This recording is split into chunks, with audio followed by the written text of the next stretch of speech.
Hi there, Beth from scrappingwonders.com, and I wanted to share this layout with you that I'm going to be working on. I have this awesome cut file from Ashley Horton at the Cut Shop, and I saw this and thought it was amazing with all of the hearts. So I've actually saved all of the negatives from this cut file, and I plan on using those extra hearts at some point.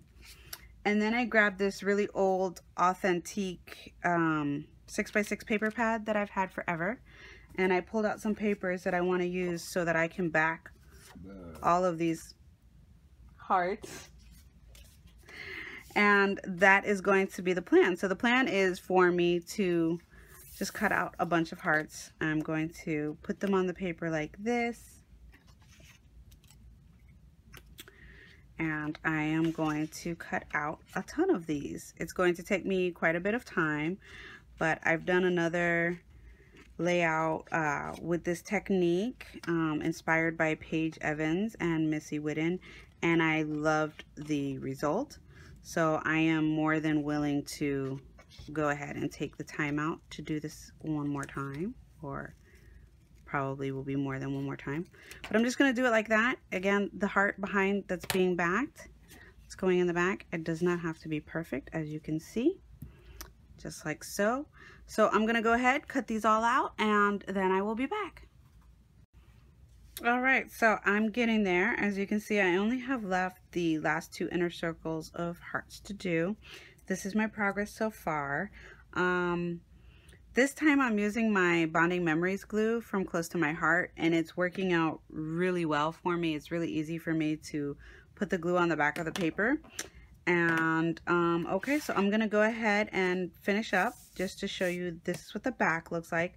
I think I'm definitely gonna end up matting this on another piece of paper because there is a lot of white going on, but I haven't decided yet. But this is where I'm at so far. So I'm gonna go ahead and I will come back in a little bit. Okay, so I'm back and here I am. I'm just flipping through some photos and I was picking one to use. I'm checking the other ones and I end up using that one from Easter of my daughter and her grandmother.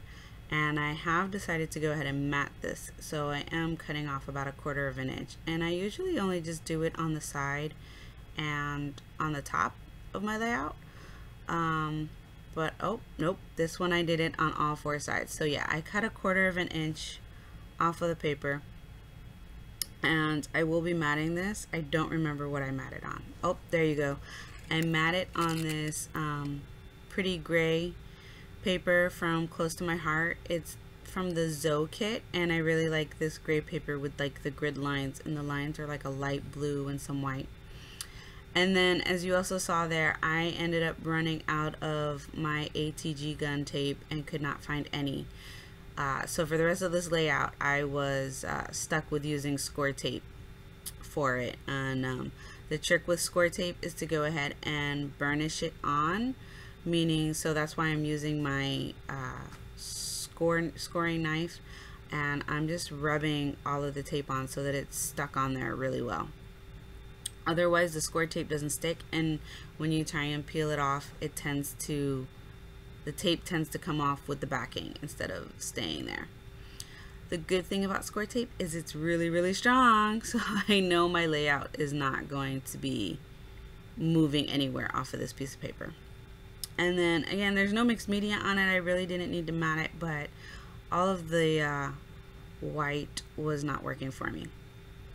Okay, so now I want to mat my photo, and this is some Anna Griffin cardstock. It's really shiny and pretty, and I've had it for a while in my stash, so I just finally decided to open it and find something to mat the photo with.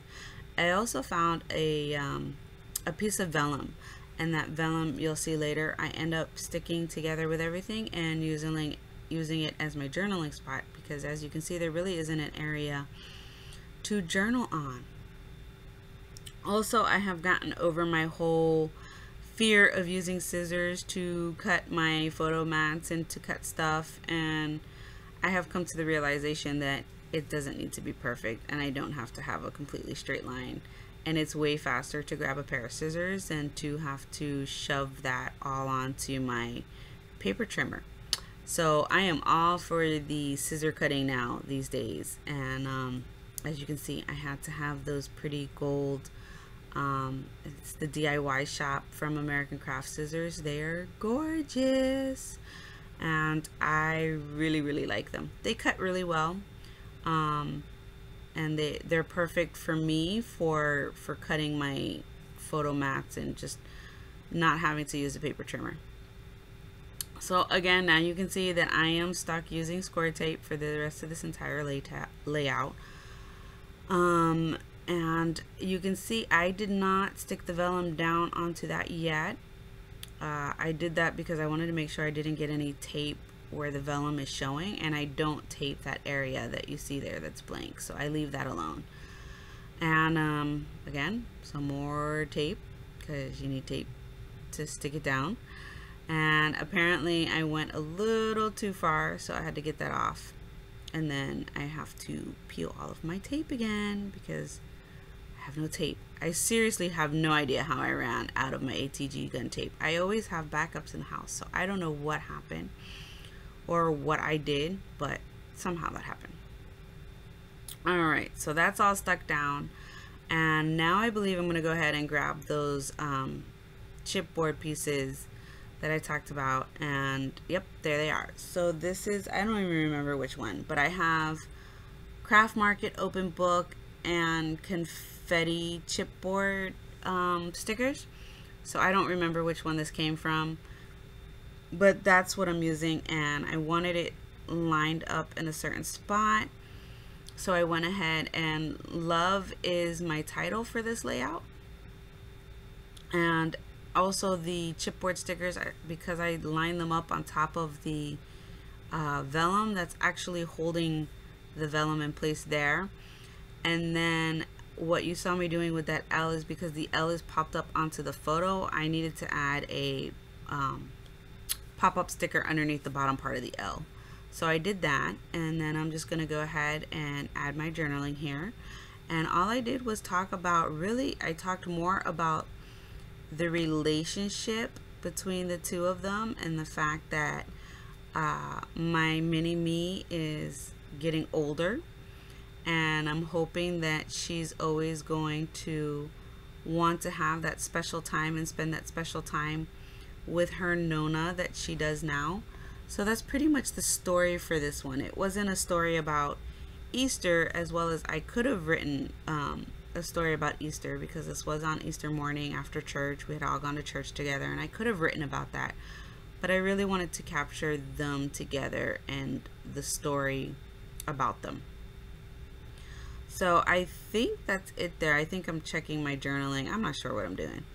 And then, okay, so I went and grabbed a bunch of flare buttons, and I wanted to put something in that top corner. I looked all around the place, but the top corner seemed the best. So I'm looking at all my flare buttons. I'm trying to find a spot for them, and there it is. That's what I end up with, that top corner. So I do that, and then I have the Tim Holtz Small Talk stickers. I love these things. And I picked one, and then I decided to cut it into 3s. I didn't want it as one long strip. I wanted it as 3s in there, and that's where I put that, right exactly where you see my wax paper. That's exactly where that ends up going. So I go ahead and I stick those down, and I think after that and sticking the flare button down, I call this layout done. I'm pretty sure I'm done. Let me see, what am I gonna do here? I'm thinking some more. Oh, I know what I do. I grab I don't know what I'm doing in my hands, but I grabbed a roller date stamp and stamped the date on here, and now the layout is done. Thanks for watching. Bye.